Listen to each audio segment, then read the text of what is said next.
ନମସ୍କାର ବନ୍ଧୁଗଣ, ଜୟ ଜଗନ୍ନାଥ। ଆଶା କରୁଛି ଆପଣମାନେ ଭଲରେ ଥିବେ। ବନ୍ଧୁଗଣ, ରାତି 3ଟା ବାଜିଛି।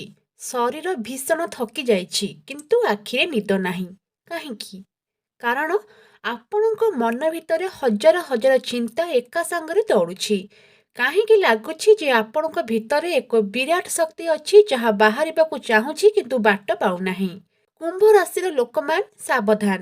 ଫେବୃଆରୀ 2026 ସାଧାରଣ ମାସ ନୁହେଁ। ଏହା ସେହି ମାସ ଯେଉଁଠି ଆପଣଙ୍କ ଭାଗ୍ୟର ଚକ ସମ୍ପୂର୍ଣ୍ଣ ଓଲଟିବାକୁ ଯାଉଛି। ଗୋଟିଏ ପଟେ ପ୍ରଚୁର ଧନ, ବିଦେଶ ଯାତ୍ରା ଏବଂ କ୍ୟାରିୟରରେ ଏମିତି ସଫଳତା ଏହା ଆପଣ ସ୍ୱପ୍ନରେ ଭାବିନଥିବେ।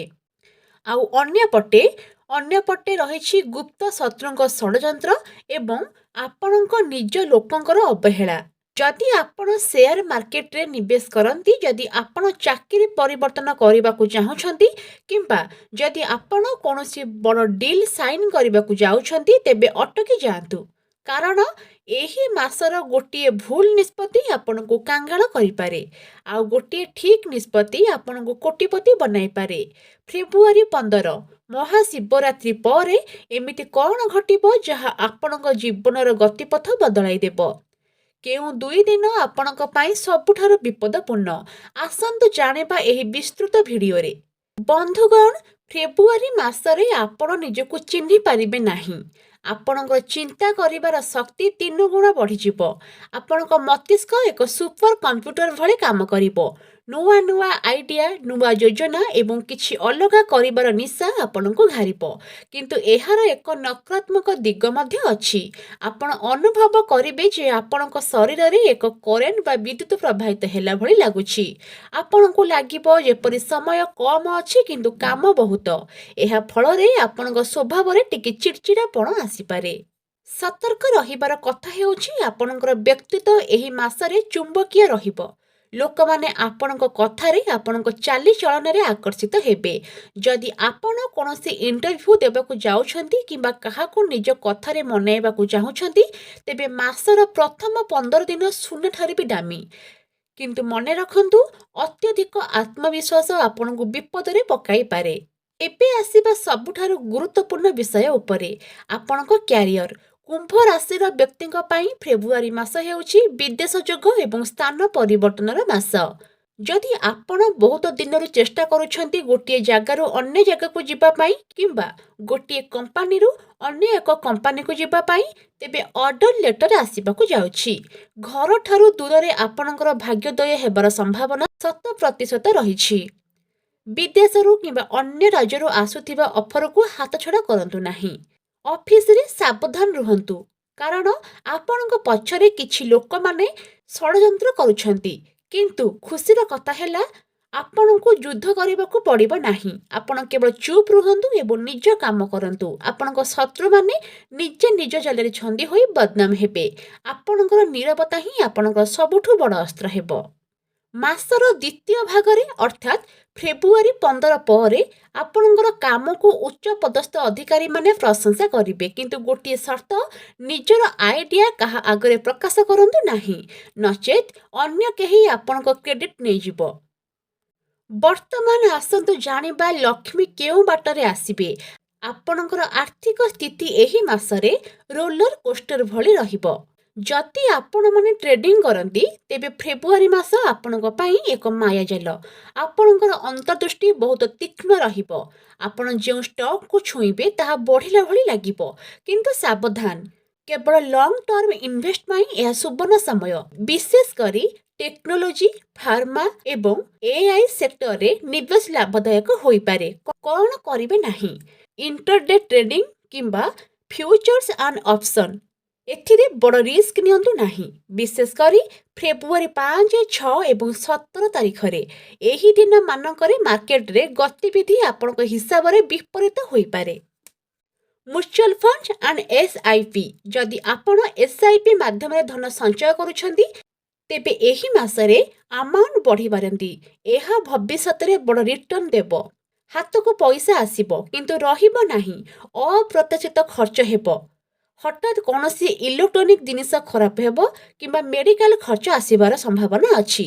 ତେଣୁ ନିଜର ଇମର୍ଜେନ୍ସି ଫଣ୍ଡକୁ ପ୍ରସ୍ତୁତ ରଖନ୍ତୁ। ପ୍ରତିକାର ରହିଛି ଗୁରୁବାର ଦିନ କିଛି ଧଳା ରଙ୍ଗର ମିଠା ଯେପରିକି ରସଗୋଲା କିମ୍ବା କ୍ଷୀରି ଲକ୍ଷ୍ମୀ ମନ୍ଦିରରେ ଭୋଗ ଲଗାନ୍ତୁ। ଏହା ଆପଣଙ୍କ ଆର୍ଥିକ ପ୍ରଭାବକୁ ସ୍ଥିର ରଖିବ। ଏବେ ଆସନ୍ତୁ ଜାଣିବା ବ୍ୟବସାୟରେ କିପରି ଗ୍ରୋ କରିବ। ବ୍ୟବସାୟୀମାନଙ୍କ ପାଇଁ ଗୋଟିଏ ମନ୍ତ୍ର, ଡିଜିଟାଲ ହୁଅନ୍ତୁ। ଯଦି ଆପଣଙ୍କର ପାରମ୍ପରିକ ବ୍ୟବସାୟ ଅଛି ତେବେ ଏହି ମାସରେ ତାହା ଟିକେ ମନ୍ଥର ହୋଇପାରେ। କିନ୍ତୁ ଯଦି ଆପଣ ନିଜ ବ୍ୟବସାୟକୁ ଅନଲାଇନକୁ ନେବେ, ସୋସିଆଲ ମିଡିଆରେ ପ୍ରଚାର କରିବେ, ତେବେ ଗ୍ରାହକଙ୍କ ଭିତରେ ଭିଡ଼ ଜମିବ। ବ୍ୟବସାୟିକ ସହଯୋଗୀଙ୍କ ସହ ମନମାଳିନ୍ୟ ହୋଇପାରେ। ସେମାନେ ବ୍ୟବସାୟରୁ ଓହରି ଯିବାକୁ ଚାହିଁପାରନ୍ତି। ଭୟ କରନ୍ତୁ ନାହିଁ। ଏକା ଚାଲିବା ଆପଣଙ୍କ ପାଇଁ ଅଧିକ ଲାଭଦାୟକ ହେବ। ମାସର ଶେଷ ସପ୍ତାହ ଅର୍ଥାତ୍ ଫେବୃଆରୀ 20 ପରେ ନୂଆ ଚୁକ୍ତିନାମା ସ୍ୱାକ୍ଷର କରିବା ପାଇଁ ସର୍ବୋତ୍ତମ। ଏବେ ଆସନ୍ତୁ ଜାଣିବା ଛାତ୍ରଛାତ୍ରୀମାନଙ୍କ ବିଷୟରେ। ଛାତ୍ରଛାତ୍ରୀଙ୍କ ପାଇଁ ଏହା ଏକ ଚମତ୍କାରୀ ମାସ। ଯେଉଁ ପାଠ ଆପଣଙ୍କୁ ଆଗରୁ କଷ୍ଟ ଲାଗୁଥିଲା ତାହା ହଠାତ୍ ସହଜ ଲାଗିବ। ବିଶେଷ କରି ଯେଉଁମାନେ ଇଞ୍ଜିନିୟରିଂ, ଡାଟା ସାଇନ୍ସ, ଗଣିତ ଏବଂ ରିସର୍ଚ୍ଚ କରୁଛନ୍ତି ସେମାନଙ୍କ ବୁଦ୍ଧିର ବିକାଶ ଘଟିବ। ଯଦି ଏହି ମାସରେ କୌଣସି ପରୀକ୍ଷା ଅଛି ତେବେ ସଫଳତା ଆପଣଙ୍କ ପାଦ ଛୁଇଁବ। କିନ୍ତୁ ଏକମାତ୍ର ଶତ୍ରୁ ହେଉଛି ମୋବାଇଲ ଫୋନ୍। ଆପଣଙ୍କର ଧ୍ୟାନ ଭାଙ୍ଗିବା ପାଇଁ ଅନେକ ପ୍ରଲୋଭନ ଆସିବ। ପଢ଼ିବା ଟେବୁଲରେ ଏକ ସରସ୍ୱତୀଙ୍କ ଫଟୋ ରଖନ୍ତୁ ଏବଂ ପଢ଼ିବା ପୂର୍ବରୁ 2 ମିନିଟ୍ ଧ୍ୟାନ କରନ୍ତୁ। ଏବେ ଆସନ୍ତୁ ଜାଣିବା ପ୍ରେମ ସମ୍ପର୍କ ବିଷୟରେ। ଏଠାରେ ପରିସ୍ଥିତି ଟିକେ ଜଟିଳ। ପ୍ରେମୀ ଯୁଗଳଙ୍କ ପାଇଁ ଆପଣଙ୍କ ଆକର୍ଷଣ ଶକ୍ତି ବଢ଼ିବ। ନୂଆ ବନ୍ଧୁବାନ୍ଧବୀ ମିଳିବେ। ଯଦି ଆପଣ ସିଙ୍ଗଲ ଅଛନ୍ତି ତେବେ ଇଣ୍ଟରନେଟ୍ କିମ୍ବା ସୋସିଆଲ ମିଡିଆ ମାଧ୍ୟମରେ କେହି ସ୍ୱତନ୍ତ୍ର ବ୍ୟକ୍ତି ଆପଣଙ୍କ ଜୀବନକୁ ଆସିପାରନ୍ତି। ଦାମ୍ପତ୍ୟ ଜୀବନ ବିଷୟରେ କହିବାକୁ ଗଲେ ଏଠାରେ ସାବଧାନ ରହିବାକୁ ପଡ଼ିବ। ଆପଣଙ୍କ ଜୀବନସାଥୀ ଟିକେ ଉଦାସ କିମ୍ବା ନିଜ ଦୁନିଆରେ ହଜିଗଲା ଭଳି ରହିବେ।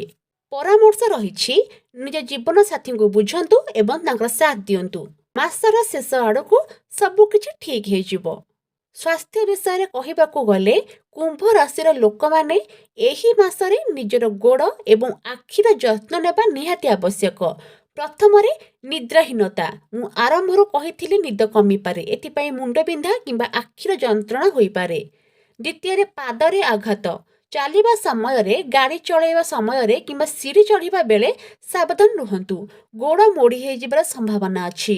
ପ୍ରତିକାର ରହିଛି ରାତିରେ ଶୋଇବା ପୂର୍ବରୁ ପାଦରେ ସୋରିଷ ତେଲ ମାଲିସ କରନ୍ତୁ। ଏହା ନିଦ ଭଲ ହେବାର ସାହାଯ୍ୟ କରିବ। ବନ୍ଧୁଗଣ, ମୁଁ ଏମିତି କିଛି ତାରିଖ କହିବାକୁ ଯାଉଛି ଯାହାକୁ ନିଜ ଡାଏରୀରେ ଲେଖି ରଖନ୍ତୁ। ସତର୍କ ରହିବାର ତାରିଖ ହେଉଛି ଫେବୃଆରୀ 5 ଏବଂ 6 ତାରିଖ। ଏହା ହେଉଛି ଚନ୍ଦ୍ରାଷ୍ଟମ। ଏହି 2 ଦିନ କାହା ସହ ଯୁକ୍ତିତର୍କ କରନ୍ତୁ ନାହିଁ। ନୂଆ କାମ ଆରମ୍ଭ କରନ୍ତୁ ନାହିଁ କିମ୍ବା ସେୟାର ମାର୍କେଟରେ ବଡ଼ ନିବେଶ କରନ୍ତୁ ନାହିଁ। ମନ ଅଶାନ୍ତ ରହିବ। ଶୁଭ ଦିନ ରହିଛି ଫେବୃଆରୀ 1, 10, 19 ଏବଂ 24। ଏହି ଦିନ ଗୁଡ଼ିକରେ ଆପଣ ଯାହା କରିବେ ଆପଣଙ୍କ ପାଇଁ ଶୁଭ ହେବ। ବନ୍ଧୁଗଣ, ଫେବୃଆରୀ 15 ମହାଶିବରାତ୍ରି। ଏହି ଦିନ କୁମ୍ଭ ରାଶି ପାଇଁ କେବଳ ପୂଜା ନୁହେଁ ବରଂ ଏକ ସ୍ପିରିଚୁଆଲ ରିଚାର୍ଜର ଦିନ।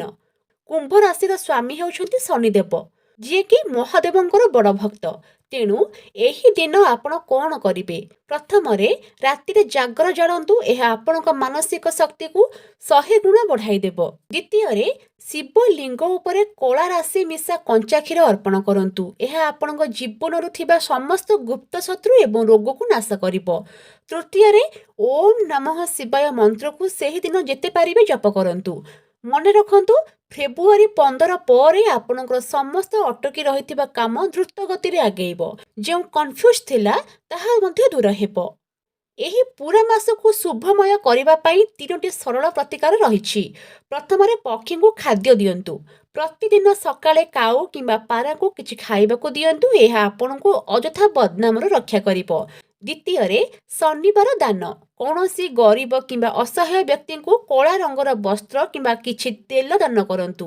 ତୃତୀୟରେ ପ୍ରତିଦିନ 10 ମିନିଟ୍ ଅଲୋମ ବିଲୋମ ପ୍ରାଣାୟାମ କରନ୍ତୁ। ଏହା ଆପଣଙ୍କ ହାଇ ଭୋଲ୍ଟେଜ ମନକୁ ଶାନ୍ତ ରଖିବ।